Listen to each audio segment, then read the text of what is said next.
find it really interesting how put out some audience members seem by how dark Shauna has gone. Hi, I'm Melanie Lynskey and I play Shauna. Hi, I'm Ashley Lyle and I am the co-creator, co-showrunner, and executive producer of Yellowjackets. And this is how we did it.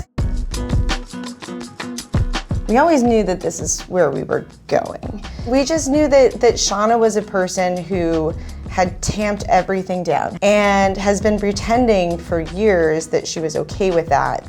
Much like I think in the pilot, she pretends she's okay with being sort of the moon to Jackie's sun, and that she's okay with just being the sidekick and the best friend, but that is not in Shauna's heart. I think Shauna is very much the lead of her own movie and has finally admitted that to herself by the end of season 3, which was very fun for us.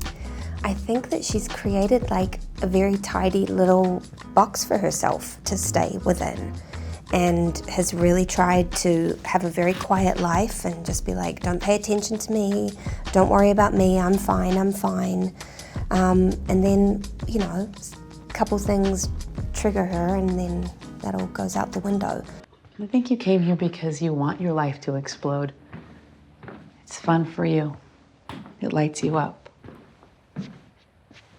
You want to burn it all down just so you can watch?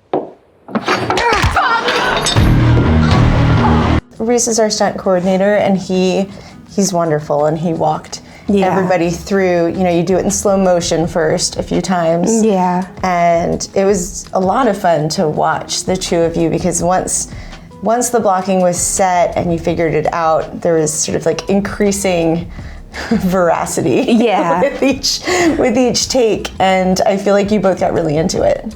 Yeah, I think for me, like, I didn't know her very well at the beginning of that day. You know, we had just met and I was just like, is she fragile? Is she, like, how is this gonna go? And once I realized she was really open to rolling around on the floor, yeah, by the end of it, she and I were doing so much of it, and the stunt women were amazing and definitely did some big falls and stuff like that.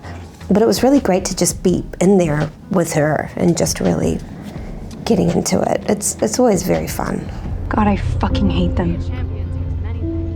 Like, sorry, I'm not psyched to hear some bullshit story about our adventures in the woods. My best friend is dead.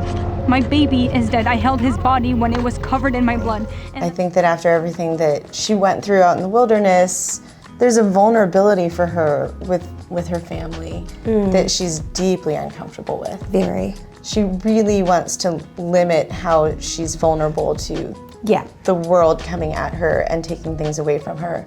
And they are the two things that she has that can be taken away. She's definitely not a natural when it comes to motherhood. She's not like a very maternal person, but I think she loves her family so much that it's like the scariest thing in the world to her. And she just does not know how to comfortably live with that kind of love. Someone left this for you. It had your name on it, but I opened it anyway. I didn't listen to it. I don't know how, but maybe whoever sent it had something to do with what happened to Lottie. Okay, change of plans. Both of you, pack a bag, just the essentials. Now! Lottie's dead. The brakes, the freezer, now this? Do I have to spell it out for you? Someone is trying to kill us. You know, as we're saying, her one vulnerability, her Achilles heel, is her family, is Jeff and Callie, and they have left. So I think it's safe to say that the tiger is out of the cage at this point, which I think is going to be very fun to explore moving forward. So exciting.